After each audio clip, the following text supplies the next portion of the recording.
Bonjour à tous, aujourd'hui nous sommes le 7 mai 2025, voilà. Alors j'espère que le micro que j'ai installé, hein, bon, c'est un micro de base, j'espère que ça va être très bien, enfin ça va marcher, voilà, j'espère. Parce qu'autrement j'ai prévu hein, de me procurer un micro beaucoup plus performant, on va dire, dans les prochains jours. Hein, parce qu'il y a une grande demande là de mes abonnés, en tout cas de ceux qui me suivent, et du coup je suis très très sensible à ça. Merci beaucoup en tout cas pour votre attention. Voilà, aujourd'hui, je fais une vidéo là pour revenir sur l'actualité en Côte d'Ivoire. Et puis, avant de faire mon commentaire, de donner mon avis, je vais d'abord montrer, comme d'habitude, une petite séquence. Voilà, et puis après, je vais faire mon commentaire. Écoutez, regardez ceci. Vous dites que vous êtes indépendant, n'est-ce pas? Nous, on n'est pas contre. Mais indépendance, là, il faut savoir c'est quoi.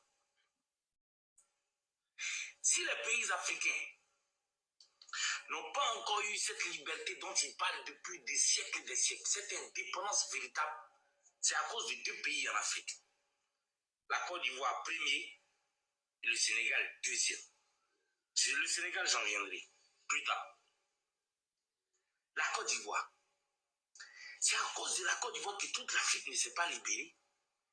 Pendant que les Kwame Nkrumah parlaient de liberté africaine, essayaient de faire un combat, les Thomas Sankara et les Sékou Touré, je n'en saurais citer tous ces grands leaders, au temps où ils réclamaient cette indépendance de l'Afrique totale, il y avait encore les gens comme les Houphouët-Boigny qui entretenaient encore des bonnes relations avec les colonisateurs. Pendant que les gens se regroupaient, on n'a pas quitté dans la main de l'Europe, qui tombe dans la main de la France, on nous emmerde, c'est fini, on fait un bon contrat, c'est pas la peine. Pendant ce temps, celui qu'on compte celui dans le groupe, lui se lève et puis s'en va, il s'en signé le contrat encore les Français, puis dit non, avec la France c'est bon. On est dans un groupe, on dit bon, on se libère. Pendant qu'on est en train de, nous tous on s'en va ensemble pour se libérer, d'autres se tapent et puis ils s'en vont avec le gars qu'on dit n'a qu'à libérer, manger ensemble, lui donner encore des contrats. Donc ça démotivait les gens. À partir de cette époque, ce combat de la liberté n'a pas pris.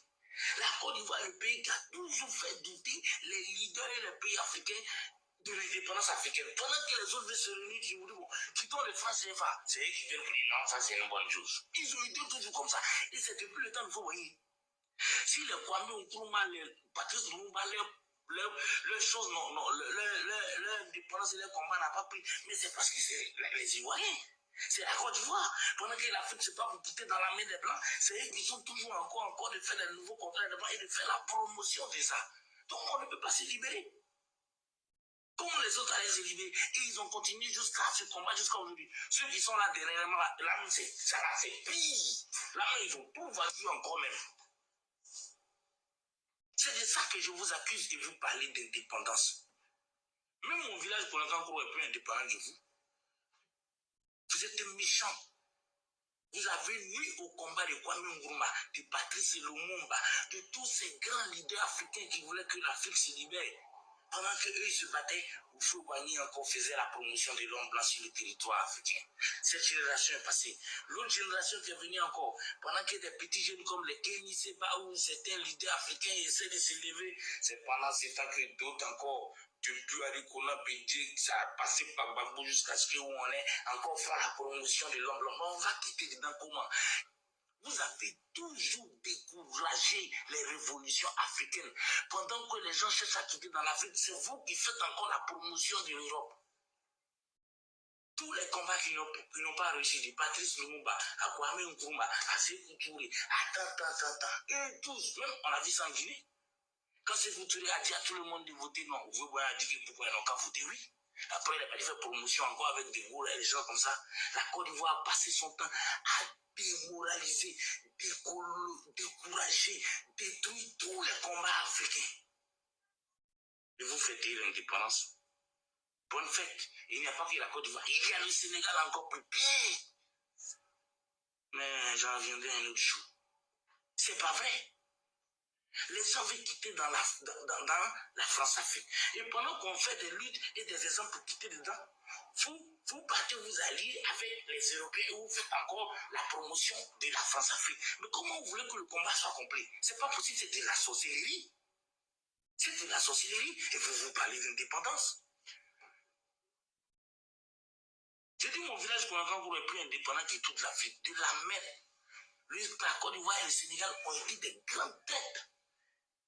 C'est à cause de Côte d'Ivoire et Sénégal qu'aujourd'hui, les combats de Kwame Nkrumah, Patrice Lumumba, tous les gens tous les leaders n'ont pas abouti. Pendant que les Lumumba se battaient pour sortir de l'Afrique, la Côte d'Ivoire et le Sénégal passaient le temps à faire la promotion de la bonne chose de l'Europe. Masterclass. Écoutez, c'est une chance extraordinaire. Hier, j'étais dans une masterclass, et puis là, c'est une autre masterclass. Mais c'est l'excellence. Merci à ceux qui ont inventé Internet, hein, parce que je dis toujours que si eux, ils n'avaient pas inventé cet outil-là, avec un frère du Nigeria, je crois, qui a participé à la création d'Internet. Bonjour à tous. Joubian, c'est mon surnom.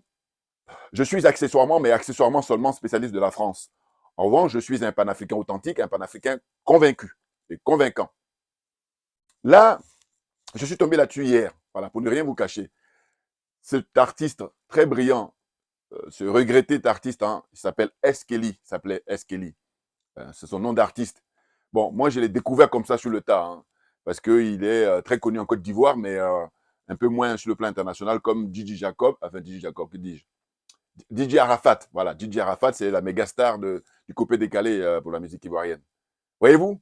Mais selon moi, quand j'ai vu cette vidéo-là, je me suis dit, ah, je comprends pourquoi le président Gbagbo lui a rendu hommage quand il a repris, comme ça, dans une de ses interventions, de ses discours, une chanson qui a eu du succès de S. Kelly qui s'appelait Ma copine Ekpata, quelque chose.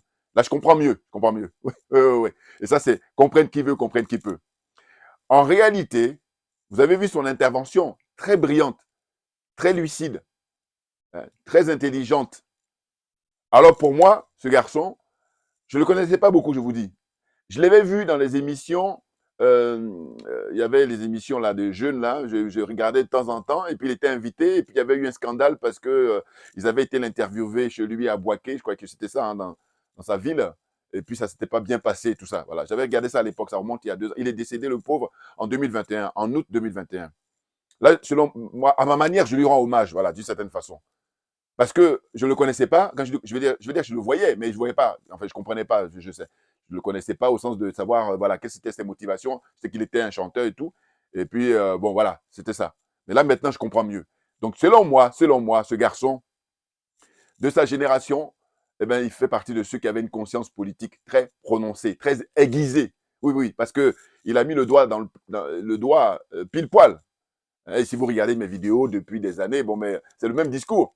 Maintenant, selon moi, là, je ne m'en cache pas, je pense que il a été éliminé. Oui, oui, oui, oui, oui, oui, oui. Non, parce que tenir ces propos-là, comme il a tenu en Côte d'Ivoire, il faut être d'un courage,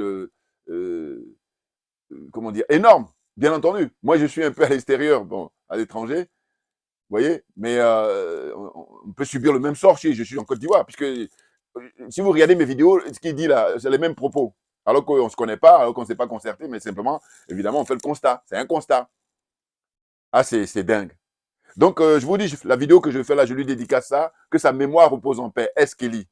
Bon, je vais quand même, voilà, parce que c'est un minimum. Parce que je vous dis, ce garçon, je ne le connaissais pas vraiment, mais là, quand j'ai vu la vidéo hier, je dis, ah oui, d'accord, je comprends mieux.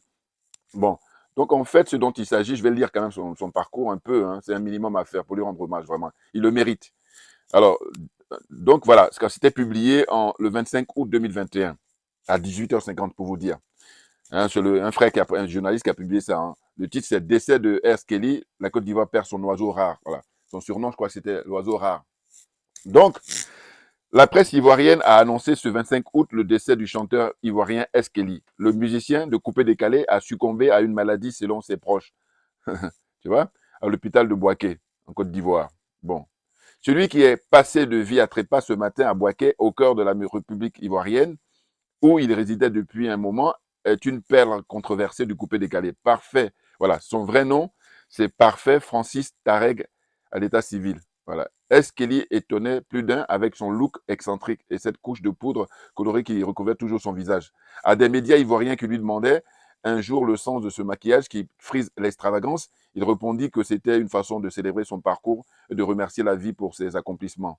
L'oiseau rare, comme on l'appelait, a consacré 15 années de sa vie au coupé-décalé, un style musical qu'il a fidèlement servi et qui est finalement devenu pour lui comme un style de vie. Son énergie S. Kelly l'a dépensé sans compter dans les shows, comme ce jour en avril dernier. Bon, alors je m'arrête là parce que vous pouvez le retrouver. Hein, vous tapez sur Google S. Kelly. S, la lettre S comme Suzanne, comme Sylvain, comme voilà, S et Kelly. Alors, de mon point de vue, je pense, quand je suis, parce que je comme ça, je vous dis, ça remonte avant qu'il décède, peut-être un an avant son décès, quand je l'ai découvert comme ça sur les chaînes là, eh ben, son surnom, S. Kelly, son nom d'artiste, je me suis dit, bon, à mon avis, il a dû faire un clin d'œil à R. Kelly, Robert Kelly, voilà, chanteur de R&B, qui est lui aussi très, très doué de sa génération. Bon, lui, il est encore vivant, mais simplement, il est en prison parce que, voilà, il aimait trop les petites filles, et bon. Et pourtant, j'ai écouté des témoignages de ses pères. C'est un des plus brillants de chanteurs de R&B avec une voix extraordinaire, très, très doué. R. Kelly, Robert Kelly. Voilà, il est en prison, là, bon, c'est un autre débat. Voilà, donc en fait, hommage à S. Kelly, voilà, le regretté S. Kelly, qui est décédé en 2021, le jeune frère, vraiment très, très. Conscience politique, voilà, c'est ça. Parce qu'il y en a plein là. Alors, il y a deux choses. Avoir une conscience politique et puis ne pas trop se prononcer parce qu'on a peur. Or que là, était très courageux, comme ça, de faire un visage découvert comme ça, où il met le pied dans le plat, où il situe les responsabilités. Au Fouet-de-Boigny, d'une part, et puis Léopold Sédar Senghor, d'autre part, en tant que père, hein, qui ont nourri le système de la France-Afrique de leur vivant, durant leur règne, c'est extraordinaire. C'est un constat. Maintenant, j'ai dit, bon, moi, mon problème, c'est que je dis, bon, ces gens-là ont dû faire comme ils pouvaient. Voilà. Bon. Mais, peut-être au Sénégal un peu moins. Mais en Côte d'Ivoire, PDCI, là, ah, il me tue. Ah, je vous le dis, hein, il me tue pourquoi? Parce que je dis, mais attendez, il faut arrêter à un moment donné. On a l'heure d'Internet, donc beaucoup de gens sont informés. Au Faux-Boigny, eh ben, c'est lui qui a participé à nourrir le système de la France-Afrique. Et d'ailleurs, le vocable France-Afrique, il paraît que c'est lui qui est même le premier à prononcer ça. Voilà. Et puis ça a été popularisé après par François-Xavier Verschave. Voilà. Voyez-vous? Ah non, mais c'est dingue. Ah, je vous dis, euh, je le découvrais comme ça, je regardais, parce qu'il était excentrique. Vous voyez? Et du coup, voilà, un peu à part. Mais ce que je viens de voir là, que je vous ai montré là, l'extrait, j'ai montré, j'ai dit, ah oui, d'accord, oh, je comprends mieux. Donc pour moi, il a été éliminé. Ça me paraît d'une évidence. Alors, qu'on me démontre le contraire, parce que là, ceux qui ont peur toujours de parler de complot, je vous dis, voilà.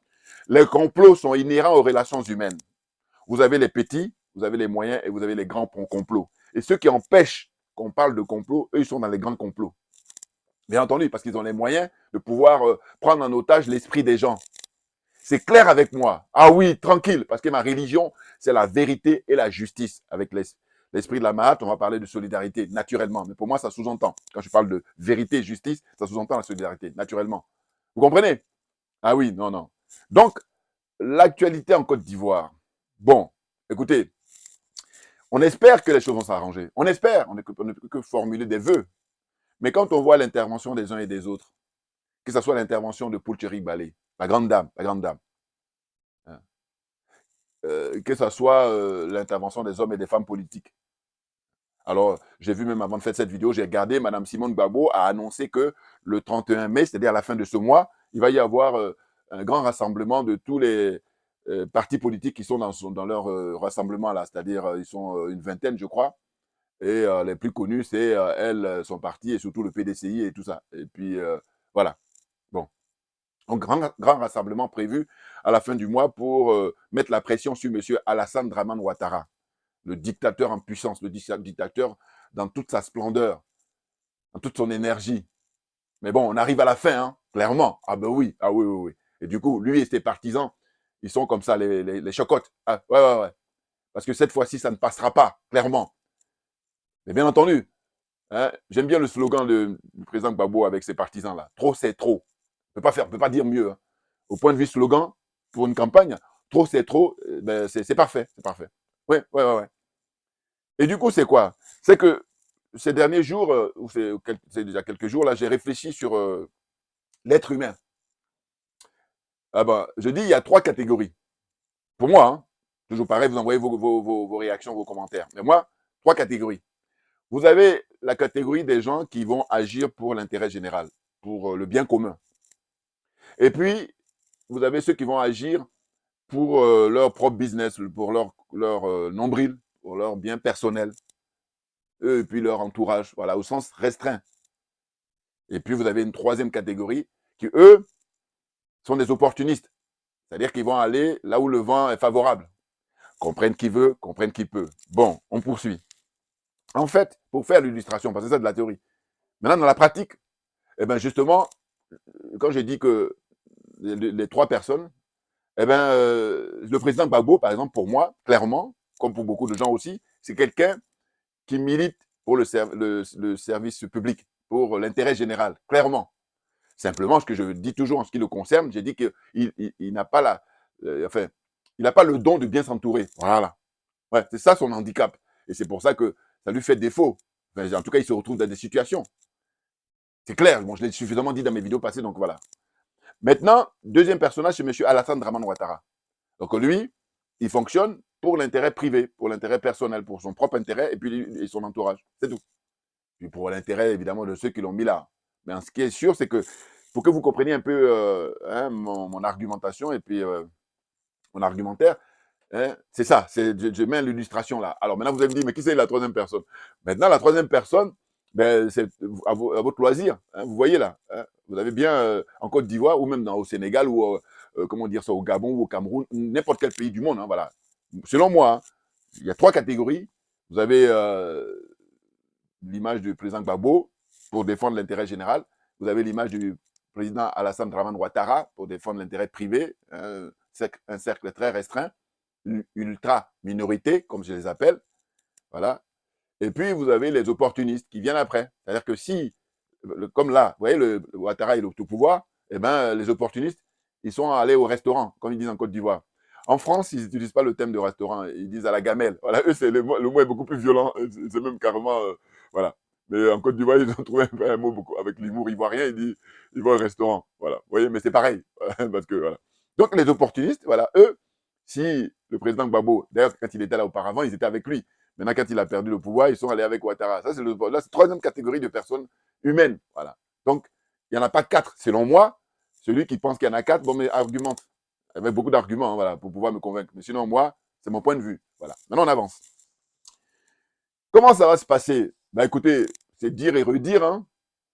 On a souhaité qu'il y ait la réconciliation, mais M. Ouattara et ses sponsors, jamais. Parce que s'il y a réconciliation, eux, ils seront à poil. Il n'est pas question, ils ne sont pas, comment dire ça, maso. Voilà, c'est pour ça qu'ils n'ont jamais voulu de la réconciliation. Et je me dis, voyez-vous, le système de la France-Afrique, eh bien, comme dit le jeune frère Eskeli, comme disait, hein, parce qu'il est décédé, le pauvre, eh bien, c'est Félix Houphouët-Boigny. Et c'est pour ça que je dis, ses héritiers politiques, parce que ces héritiers, comment dire, ces enfants, ils sont beaucoup plus discrets. Voilà. C'est ceux qui veulent jouer plus royaliste que le roi, là, qui se bombe le torse, alors que zéro. Et donc, cachez-vous. Parce que, justement, si il avait pris les bonnes options, comme Ahmed Sékou Touré, comme les Kwame Nkrumah, hein, vous voyez nos pères, là, hein, comme les Jomo Kenyatta, que je ne cite pas beaucoup, voilà, comme l'ancien président égyptien, voilà, vous voyez ce que je veux dire, le père de l'indépendance égyptienne, comme les Patrice Emery Lumumba, comme les Ahmed Sékou Touré, naturellement, clairement, oui. Voyez-vous? Eh bien non, non, non, il a fait l'option de l'opportunisme, l'option de la trouille, parce qu'ils étaient courageux. Hein. Ah oui, parce que leur vie était en jeu. Et à l'époque, eh ben, comme aujourd'hui, on a leur, comment dire, successeurs, ceux qui tiennent le flambeau face à l'impérialisme, face au colonialisme, face à la France-Afrique, face au système de la France-Afrique, c'est les dirigeants des trois pays de l'AES. Voilà. Ce sont eux qui sont les dignes héritiers hein, de, comment dire, parce que vous avez à l'époque les deux écoles, comme on dit. Hein, vous avez l'école de Casablanca, c'était justement nos pères, hein, les plus courageux. Et puis vous avez l'école de Monrovia avec Houphouët-Boigny et Senghor et consorts. Voyez-vous? Et là, on est en train de payer la facture depuis maintenant, depuis quelques décennies. Et ça fait trop. Parce que quand il s'agit du bien matériel, bon, ça se remplace. Mais vous imaginez les morts, ceux qui ont perdu leur vie pour des raisons qui ne sont pas justifiées, de mon point de vue, parce que je dis la vie humaine est sacrée. Et à partir de là, je ne négocie pas sur la vie humaine.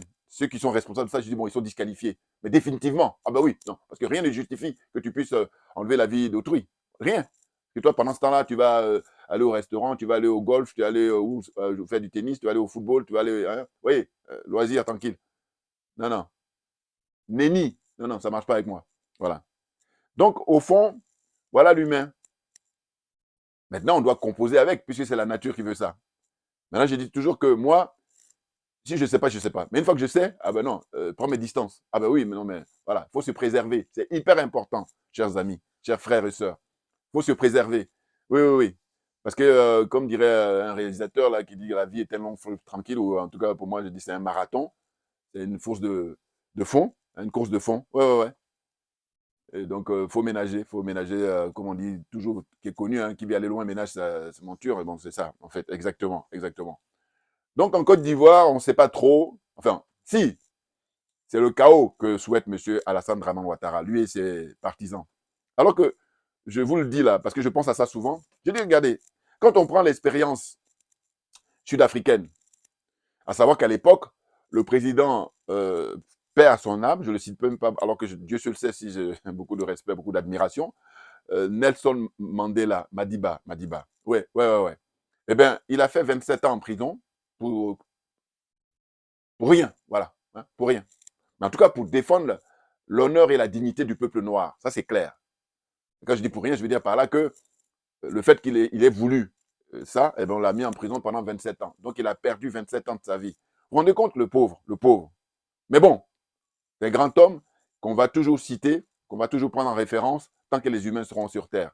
Clairement. Ou même ailleurs. Voilà. Mais c'est sûr. Sûr et certain. Vous comprenez?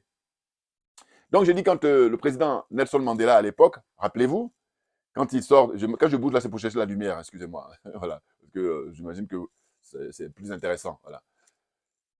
Eh bien, figurez-vous que il a pu se présenter aux élections et il a pu être élu. Et là, c'était pas dans le système de la France-Afrique. Et lui, je dis contrairement à beaucoup d'autres, il méritait de mourir au pouvoir. Mais bien entendu. Parce que regardez là, plein là qui veulent, M. Alassane Ouattara veut mourir au pouvoir. Ça, il n'y a pas de doute. M. Paul Biya veut mourir au pouvoir, il n'y a pas de doute. Alors, eux encore, ils sont un peu plus âgés. Mais vous prenez même fort Yacine là. Il veut mourir au pouvoir. Là, je reviendrai sur lui, promis, hein, mais c'est parce que là, je trouve que c'est urgent. Là, quand je suis tombé sur ce frère là, Ernst Kelly, son intervention, je trouvais vraiment c'est extraordinaire. Ouais, parce que il est dans la vérité, une vérité absolue. Et justement, les ennemis, ils n'aiment pas ça. Eux, leur culture, leur religion, c'est le mensonge. Donc, quand tu brandis la vérité comme ça, il fait une vidéo comme ça qui est directe, qui est claire et nette. Il dit non. Donc, ils ont éliminé. C'est clair pour moi. Ils ont beaucoup tellement de moyens que vous voyez. Bon, d'autres diront oui, c'est son destin. Bon, je n'en sais rien. Là, j'en sais rien. Voilà. Parce que je me dis, est-ce que s'il ne faisait pas ces vidéos-là, hein, et puis il a dû aussi se prononcer à d'autres occasions, parce que je ne pense pas que c'est la seule intervention. Hein. Voilà, donc à partir de là, il était surveillé de près, et puis ils l'ont éliminé. Ça, c'est mon point de vue, encore une fois. Hein, maintenant, ceux qui ne sont pas d'accord, amenez vos commentaires. Bon. Et puis ceux qui en savent encore plus, eh ben, c'est intéressant d'apporter votre commentaire. Oui, oui, parce que tous les jours, on apprend. Donc, je disais que le président Nelson Mandela Madiba, à l'époque, voilà, 27 ans de prison, et là-bas, les forces en présence en Afrique du Sud, ceux qui avaient la pression, c'était les États-Unis, les Pays-Bas, l'Angleterre, voilà. Grosso modo. La France aussi, hein. Parce que je rappelle qu'à l'époque, l'Afrique du Sud était le seul pays, ou un des rares pays en Afrique, à disposer de l'arme nucléaire. Mais ça, c'était durant la période de l'apartheid. Et quand vous voyez que quand l'apartheid est mis fin, grâce au sacrifice du peuple sud-africain, bien entendu, Nelson Mandela et ses compagnons de lutte, grâce à eux, l'apartheid a pris fin. Eh bien, qu'est-ce qu'ils ont trouvé comme moyen quand Mandela est arrivé au pouvoir? Eh bien, ils ont retiré l'arme nucléaire à l'Afrique du Sud. Alors, l'Afrique du Sud dispose toujours du nucléaire, mais c'est le nucléaire civil. Alors qu'auparavant, ils avaient le nucléaire militaire. Or, justement, ceux qui étaient les défenseurs ou ceux qui ont mis en place justement le système de l'apartheid pour protéger ce régime-là pendant 40 ans, ça a duré, bien entendu, au minimum, sans oublier les dégâts maintenant hein, qui sont en train de vivre le peuple sud-africain. Hein. Un salut d'ailleurs à Julius Malema, l'honorable député là-bas. Bon. Et donc, on retire l'arme nucléaire parce que ils estiment que nous, les Noirs, je vous dis toujours, quand ils sont de bonne humeur, ils nous considèrent comme des grands enfants, et quand ils ne sont pas de bonne humeur, ils nous considèrent comme des esclaves jusqu'à la fin de nos jours. Voilà, comprenne qui veut, comprenne qui peut. Donc voilà, la situation se présente comme ça. Maintenant, je dis, bon, quand on revient maintenant dans la configuration france-africaine, hein, les Français, là, qui sont eux, pour eux, c'est maladif. Oui, oui, oui. C'est une pathologique. C'est-à-dire le fait de vouloir être toujours derrière le noir en considérant que ce sont eux qui sont nos grands frères dans une moindre mesure, puis dans une grande mesure, hein, c'est nos parents. Voilà. Voilà. Ok, voilà. Paternalisme, le mot même est faible. Vous voyez, donc eux, eh ben, ils auraient dû prendre le modèle du président Nelson Mandela, enfin en tout cas le modèle sud-africain, alors qu'ils le prennent, mais quand ça les arrange. Sinon, alors qu'il faut prendre l'intégralité, sinon on arrête. Quand on est honnête, voilà. Eh bien, ça consiste à quoi? Ben, ça serait consisté à dire, bon, le président Gbagbo, on l'a mis en prison et on sait pour quelle raison. Maintenant, on a constaté que finalement, il est vivant. Voilà. Bon. Donc, pour le rendre justice, parce que Mandela, pour rendre justice, eh ben, c'est pour ça que il a pu être élu régulièrement. Et je vous dis encore une fois, comme c'était un homme intègre, totalement intègre, il a fait qu'un seul mandat alors qu'il méritait de mourir au pouvoir. Voilà.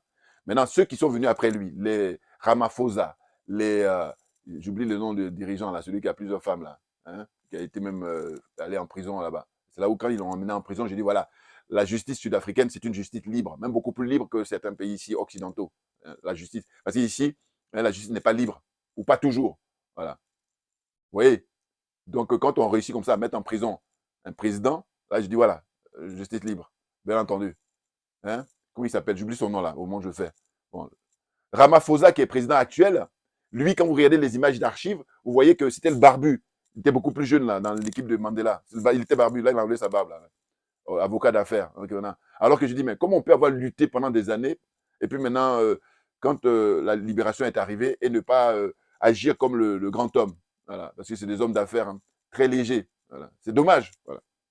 Bon, maintenant, je dis, bon, le système France-africain, au lieu de prendre l'exemple de l'expérience sud-africaine, à savoir que le président Gbagbo, normalement, injustement, on lui a enlevé son pouvoir. Donc, quand on voit que la CPI s'est prononcée et qu'il a été acquitté, et quand il revient là, eh ben, il faut lui donner son pouvoir. C'est-à-dire qu'il faut permettre à ce qu'il reprenne son pouvoir, qu'il puisse le terminer. Oh là non. Et là où ils vont beaucoup plus loin, c'est quand on le prive là de sa citoyenneté, enfin d'une certaine façon, des droits civiques. Eh oui, c'est-à-dire que quand on dit qu'il n'a pas la possibilité de figurer sur la liste électorale, mais je dis mais pour moi c'est beaucoup plus violent même quand que quand on l'amène à la CPI. C'est mon point de vue, hein. Bien entendu. Parce que la CPI, bon, ça paraît violent comme ça. Je ne nie pas ça, hein. Mais je vous dis, moi je vais encore plus loin, c'est une question de réflexion intellectuelle. Voilà. Hein, et puis de dignité. C'est-à-dire qu'au fond, je ne crois pas qu'on ait nié, comment dire ça, sa qualité d'Ivoirien. Voilà. Alors que là, le fait qu'il ne puisse pas être électeur dans une moindre mesure et puis pouvoir se présenter hein, pour faire mieux, eh ben, c'est pour moi beaucoup plus violent parce que sa dignité là est remise en cause, mais encore plus fort. Alors, d'aucuns vont dire, bon, tout est relatif, mais moi je vois ça comme ça. Voilà. Si vous voulez, l'humiliation quand on l'amène à la CPI, c'est une chose. Mais là, ce qu'on est en train de vivre là, depuis qu'ils ont décidé enfin, en fait, tout était programmé, hein, voilà. Quand on s'y connaît pas, on croit que c'est décidé. Non, non, non, non, non. Je vous dis, eux, il y a des gens qui sont payés et bien payés 24 heures sur 24 pour s'occuper de nous. Voilà. Comme je dis, nous les négros, là. Ah, oui, oui, oui. Mais parce que eux, leur problème, c'est que si on se libère, eh ben, c'est physique, hein. Ce sont eux qui sont en bas. Et ça, ils n'ont pas envie. Et donc, ils font tout pour. Sauf qu'on arrivait c'est la fin d'une époque. Voilà, clairement. Il y a tous les signes là. Hein. Signes du Verseau. Voilà. Donc, les choses vont être mises à leur place. À leur place. Voilà.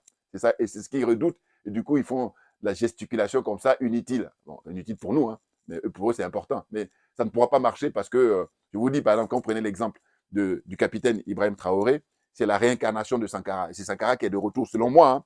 Et c'est Sankara qui a la manœuvre, là. L'esprit. Et du coup, tout ce qu'ils sont en train de faire comme gesticulation, comme. Vous voyez, ça ne marchera pas. Parce que ils ont écourté la mission pour laquelle il était venu sur Terre. Et là, maintenant, il est de retour hein, à travers Ibrahim Traoré pour finir le travail. Ah oui, absolument. Il va finir le travail. Parce que regardez un peu de temps là, ce qu'il est en train de faire. Un peu de temps. Donc, ça veut dire que c'est pour rattraper le retard. Selon moi, toujours selon moi. Voilà. Les choses sont claires. Mais là, le niveau est très élevé là. Hein. Voilà. Bon.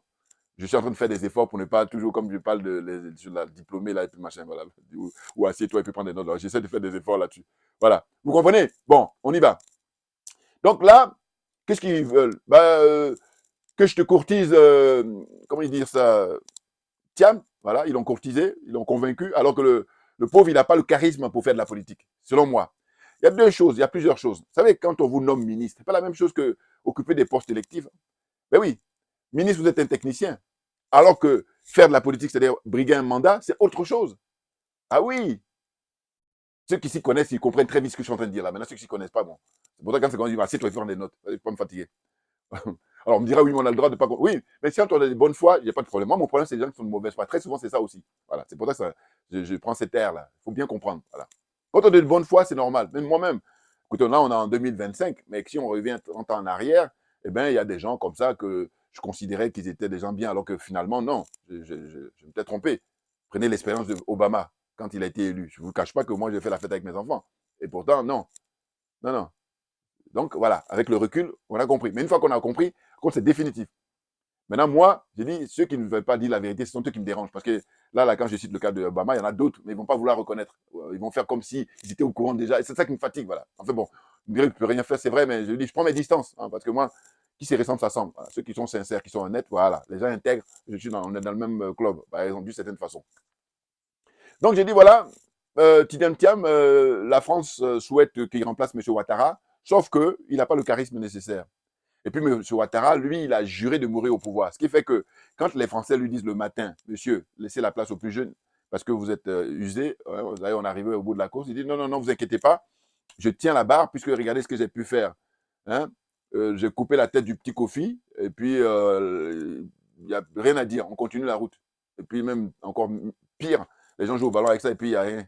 Les gens qui disent qu'ils sont les droits de l'homme, là, ils sont où? Voilà, donc on la ferme. On s'assoit définitivement et qu'on prend des notes. Voilà. Donc, qui encore? Tiam, voilà. Donc, Ouattara explique à ses sponsors, hein, à ceux qui l'ont mis là, que voilà, vous comprenez bien que j'ai démontré que moi, je suis sans état d'âme, je suis comme vous. Je répète. Ouattara dit à ses maîtres, je suis sans état d'âme, je suis comme vous. Voilà. Donc, d'une certaine façon, eux, comme la vie des négros ne compte pas, ils s'en foutent qu'on s'entretue entre nous. Voilà. Maintenant, il faut avoir l'intelligence avec le recul. Il faut dire, bon, voilà, on se calme et puis on fait ce qu'il y a à faire pour préserver notre vie, pour préserver notre dignité. Alors que là, comme on a affaire à des gens, mon slogan, je leur dédicace, spécial dédicace, je dis à tous les dirigeants africains là, c'est la zone des aliénés, la zone des complexés et la zone des corrompus. Et puis j'ai ajouté la zone des jaloux et des sorciers, clairement. Maintenant, je dis, ce n'est pas une fatalité, on peut s'en sortir. En revanche, il y a une obligation légale, il y a, comment dire ça, un préalable, c'est, comment dire, une volonté personnelle ou individuelle, une volonté collective et puis une volonté politique, naturellement. Et cette volonté politique, elle est manifeste, selon moi, à travers les actions des pays de l'AES. C'est clair. Donc, toujours dans mes argumentations, je dis que M. Tidjane Thiam, vous voyez, lui aussi, on l'a mis dans la liste de ceux qui ne sont pas à se présenter. Mais en réalité, ceux qui l'ont mis là, qui l'ont motivé pour qu'il vienne là, dans l'espèce de jungle là, eh bien, ils peuvent faire partie de M. Ouattara quand ils veulent. Ah, bien entendu. Simplement, comme ils s'en fichent de la vie des négros, voilà, ils laissent faire. Et puis, d'une certaine façon, ils sont comme ça chez eux avec leur coupe de champagne, hein, dans leur salon feutré, là, dans leur château et tout ce que vous voulez. Hein, et bien, ils disent, bon, on verra bien. Voilà. Parce qu'au fond, au final, ce qui est important pour eux, c'est de préserver leurs intérêts. Voilà. Ça, c'est vraiment déterminant. Hein, la vie des négros, ils n'en ont rien à foutre. Ça saurait. Voilà. Pour dire quoi? Pour dire qu'en fait, je vous donne une première hypothèse, j'ai dit, mais normalement, il devait remettre le président Gbagbo à son poste, pour faire comme en Afrique du Sud, où on a permis à Mandela de se présenter, et puis il a gagné régulièrement, et puis il aurait pu mourir au pouvoir s'il le souhaitait, mais non, ça ne l'intéressait pas. Bon. Maintenant, le Gbagbo, voilà. Oh non, non, non, pas, le système France-Afrique, c'est pas ça. Le système France-Afrique, c'est le système, c'est le pire système qui existe. Écoutez, je vais vous faire une petite confidence. J'avais une avocate, je ne dirais pas son nom, mais elle était d'origine maghrébine. Bon. Et bien, à l'époque, elle et moi, on discutait parce que on parlait de mes dossiers, mais on parlait aussi de la politique. Puis elle, c'est une grande écrivaine, elle a écrit beaucoup de bouquins. Bon, je ne vais pas aller trop loin parce que les gens vont reconnaître facilement. Et quand on n'était pas d'accord, elle et moi, c'est le système anglais et le système francophone. Moi, je disais que le pire système, c'est le système de la France-Afrique, c'est le système francophone. Elle dit non, non, c'est anglais. Donc, elle et moi, on ne s'entendait jamais là-dessus. Voilà. Maintenant, chacun, là aussi, pareil, faites votre commentaire. Ben oui, parce que je dis, écoutez, le système de la France-Afrique, ça perdure. Quelles sont les illustrations? C'est les bases militaires françaises. Heureusement que, ça y est, ils sont en train d'être expulsés là. Et puis, surtout, le système du franc CFA. hein, qui permet à la France, chaque année, d'engranger pas moins de 5 milliards de dollars. Ça, c'est les dires des spécialistes. Hein. Ça dépasse l'entendement. Et pourtant, le système de la le système le fonctionnement le système du franc CFA, chaque année, la France, 5 milliards de dollars, ça tombe dans le trésor français. Et je ferai une vidéo là, parce que j'ai chopé là une intervention de M. Asselineau, et donc je dis voilà, je vais montrer ça, et puis maintenant je vais faire je vais donner mon point de vue sur justement la question du CFA là aujourd'hui en mai 2025. Voilà. Donc voyez-vous, eh ben, Thiam, je suis sûr que dans sa tête, des fois, il dit mais qu'est-ce que je suis venu foutre là? Parce que normalement, lui, bardé de diplôme technicien au niveau bancaire, voilà, eh ben, il serait resté dans les affaires, il serait beaucoup plus tranquille. Tandis que là, il est dans une situation où il ne maîtrise pas. Selon moi encore, hein, il ne maîtrise pas. Là, il avance comme ça, mais c'est pathétique même quelque part. Bien entendu. Alors lui on fait, les sponsors lui ont fait des promesses. Hein, on dit ne vous inquiétez pas, allez-y, jouez le jeu, et puis on est toujours, on est là, on est là. On lui fait croire. Alors qu'on perd son temps, parce qu'il y a de l'énergie. Vous voyez, c'est n'importe quoi, c'est cynique. Et là, le mot est faible encore. Vous trouvez des mots beaucoup plus forts. Ces gens-là, ils sont à un autre niveau. Ils sont sans foi ni loi. Moi, j'adore cette formulation. Ah oui, parce que quand je dis ils sont sans foi ni loi, je ne trouve pas autre chose. C'était tellement vrai. C'est tellement caractérisé. Voilà. Sans foi ni loi. Je ne trouve pas d'autre chose à dire. Voilà, c'est ça qui. Il me faut penser à ça. Ils ressemblent à ça. C'est ça leur paradigme. C'est bien, hein? Donc maintenant, en ce qui concerne le président Gbagbo, lui et ses partisans, bon, il fait durer le suspense, naturellement, parce que lui, c'est un vieux de la vieille. Ah ben oui. Quand il a fait prononcer son discours à Dabou, où il dit quoi? Où il dit, ben voilà, on va lancer des mots d'ordre, mais on ne donne pas de date. Panique à bord. Mais oui, du côté de Ouattara, bien entendu. Et puis aussi ceux qui tiennent le système de la France-Afrique, c'est les gens ici à l'Élysée, à Matignon, tout ce que vous voulez. Hein, au Quai d'Orsay, tout. Allez, ils sont tous là. Mais au final, ils s'en foutent que les Noirs s'entretuent. Ce n'est pas leur problème. Je l'ai dit il y a longtemps. Quand je l'ai dit, ça remonte maintenant, il y a même des décennies, où je dis en fait, eux, alors les Occidentaux en général, et puis les Français là notamment, ils aiment l'Afrique, le continent, parce que c'est un continent qui est vraiment le plus loti, le plus gâté par la nature. Voilà. Mais en revanche, ceux qui sont les dépositaires de ce continent, c'est-à-dire les Noirs, ils n'aiment pas du tout. Ah non. Ils jalousent les Noirs, gravement. Je le dis avec une force, vous ne pouvez pas imaginer, et puis une conviction très profonde, parce que je suis convaincu, mais Dieu, tu le sais. Parce que je le constate comme ça tous les jours au quotidien. Voilà. Maintenant, le travail, je vous dis que nous faisons, c'est très salutaire pour les générations d'aujourd'hui, mais surtout les générations futures. Clairement. Ouais. Ah oui, il faut rendre des comptes. Il faut assumer quand on est adulte. Pas se cacher là, alors qu'on on a du sang sur les mains. Suivez mon regard. Bon, allons, on poursuit.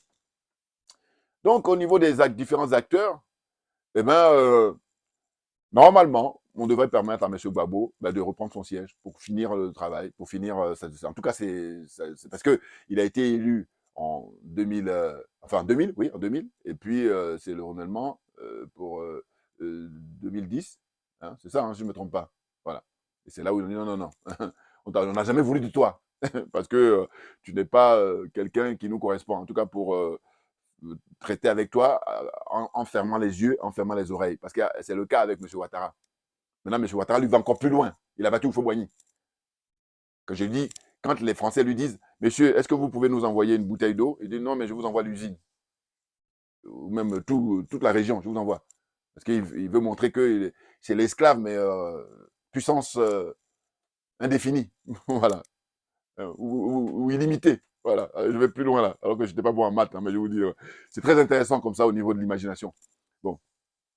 Donc, on est dans cette situation aujourd'hui, on attend. Et puis, si on est à l'évidence, on se dit, mais non, là, c'est un chaos qui est provoqué. Et puis, maintenant, quand ça va arriver, M. Ouattara, par exemple, va dire, non, pour des raisons de sécurité, je garde le pouvoir. Toujours pour gagner du temps. Ah oui, là, ils sont experts, hein, lui et ses sponsors. Gagner du temps. Parce que pendant ce temps-là, leur business tourne. Donc, comme l'époque a changé, aujourd'hui, il appartient.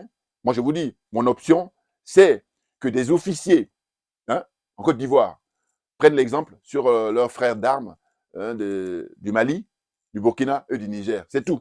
C'est l'excellence, là. On est dans, comment dire ça, comme j'ai dit, masterclass, voilà. L'AES, la masterclass. Donc, je rêve de ça. Je souhaite ça, profondément. Parce que sinon, ben, on va tourner en rond, voire même reculer. Bien entendu. Des officiers, hein, ivoiriens, il faut qu'ils prennent leurs responsabilités, comme ont pu le faire le général Assimi Goïta avec ses frères d'armes, comme on peut le faire le capitaine Ibrahim Traoré avec ses frères d'armes, et comme on peut le faire le général Tchani au Niger avec ses frères d'armes. Voilà. Pareil en Côte d'Ivoire. Et c'est nécessaire, je dis même dans toute cette zone-là. Pourquoi? Mais parce que, pour moi, prendre cette décision, c'est en termes d'image, c'est de dire, mais la maison est sale. Et chez vous, vous en conviendrez, ou dans votre entreprise, ou chez vous à la domicile, quand c'est ça, vous nettoyez. Que ce soit à domicile, même vos fringues. Vous êtes quelqu'un de propre et sérieux. Voilà. Sérieux et propre, ou propre et sérieux. Voilà. C'est les conditions. Et, vous voyez? Donc là, comme la maison est sale, comme les pays est sale, eh ben, il faut des militaires pour venir nettoyer. Parce que c'est ce qu'ils sont en train de faire actuellement là au Mali, ce qu'ils sont en train de faire actuellement là au Niger, et c'est ce qu'ils sont en train de faire actuellement au Burkina Faso. Très brillamment, très brillamment. En peu de temps, regardez ce qu'ils sont en train de réaliser. Les choses sont claires. Vous voyez? Vous essayez d'opposer leur bilan, hein, les présidents de l'AES, là, avec le temps qu'ils ont passé, très peu de temps, et puis le bilan de Faure Gnassingbé, 20 ans au pouvoir, et puis 38 ans de son père. Hein, donc ça fait facilement 58, hein, si je ne me trompe pas, là. Bon. Et là, il entend de faire comme son père et mourir au pouvoir. Vous vous rendez compte? Je reviens toujours sur Faure, et puis pareil, je salue la sœur togolaise qui a milité pendant des années, j'espère qu'elle va bien, parce que là, la pauvre, elle doit être un peu épuisée, puis elle doit s'occuper maintenant de ses affaires. Bon, elle doit continuer à surveiller aussi, mais Farida, voilà, c'est ça, elle s'appelle. Farida Nabourema. Voilà, je l'avais découvert il y a quelques années, et elle, c'était vraiment c'est une vraie opposante à Faure Gnassingbé. Voilà. Bon, je reviendrai naturellement. Bon. Donc, en fait, ce dont il s'agit aujourd'hui, je vous dis, évidemment, si on peut préserver les vies humaines, voilà, c'est ça qui est absolu. Mais les autres en face, comme ils sont sans foi ni loi, eux, ils en ont cure. Ah, ben, il faut bien le comprendre. Voilà. Et le président Gbagbo, bon, il dit qu'il va lancer un mot d'ordre. J'y crois, hein, mais le problème, c'est que ça va être l'affrontement, et qui est-ce qui va payer? Eh bien, ça va être les pauvres, les innocents. Alors qu'on a déjà suffisamment payé. Hein. Et je dis qu'on ne me dise pas 3000 morts. Voilà, ça, c'est les malhonnêtes qui ont la paresse intellectuelle. Et comme je suis fâché contre eux, c'est pour ça que je leur dis, assieds-toi, prends des notes. Tu dois m'écouter. Parce que dans le domaine dans lequel on est, tu ne peux pas faire le poids. Non, non, non. Parce que toi, tu es dans le mensonge, tu es dans l'aliénation, tu es dans le complexe et la corruption. C'est le pompon. Alors que moi, je suis dénué de tout ça. Vous m'oubliez, oubliez-moi. Voilà, à l'aise. Vous dire la vérité, rien que la vérité. Donc, j'ai dit, il faut qu'il y ait des officiers qui prennent les choses en main. Clairement. Jeunes ou vieux, mais qui surtout soient des patriotes. Parce qu'il n'est pas question qu'on nous refasse le modèle gabonais, qu'on nous refasse le modèle tchadien, hein, et puis dans une moindre mesure, Doumbouya, comment dire, en Guinée. Doumbouya, c'est bizarre. Vous savez pourquoi? Parce que la sœur, excusez-moi, Stéphanie Mbida, j'aime beaucoup. Elle est sérieuse, cette jeune femme. Puis elle assure, elle est professionnelle et tout. Voilà. C'est grâce à elle que j'ai vu que, évidemment, ils sont en train de travailler en Guinée. Donc, c'est un peu paradoxal. Voilà.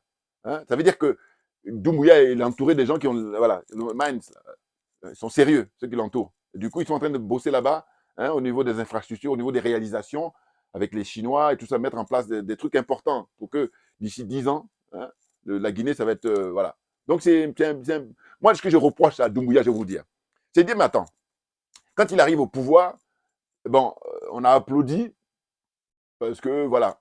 Puis on espère aussi.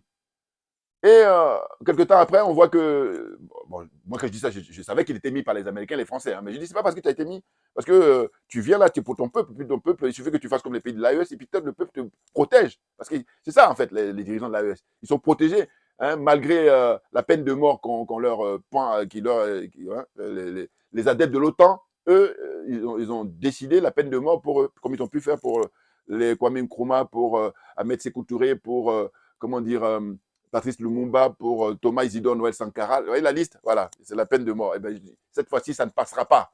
Parce que, justement, il est de retour en personne pour finir le travail. C'est important qu'il finisse le travail. Voilà. Que vous le vouliez ou non. Voilà. Parce que les ancêtres sont à la manœuvre là. Donc, les ancêtres qui, eux, ont fait le sacrifice. Hein. C'est-à-dire qu'ils ont été courageux pour notre dignité, pas les ancêtres qui ont été collabos. Il faut qu'on soit d'accord là-dessus.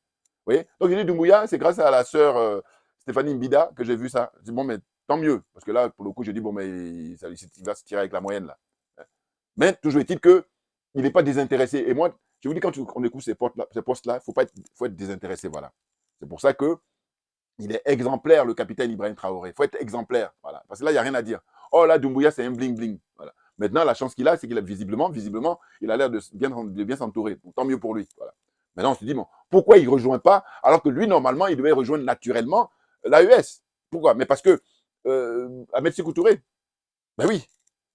Parce que quand les gens de Côte d'Ivoire ne rejoignent pas, bon, c'est pas étonnant, parce qu'il y a Oufo-Boigny. Que les gens du Sénégal ne rejoignent pas, alors, je n'ai pas oublié d'ailleurs. Allez, excusez-moi, hein, parce que moi, j'aime bien faire comme ça, digression.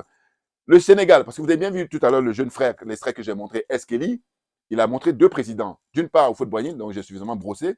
Et puis maintenant, comment dire, d'autre part, Sédar Senghor, l'intellectuel, l'académicien.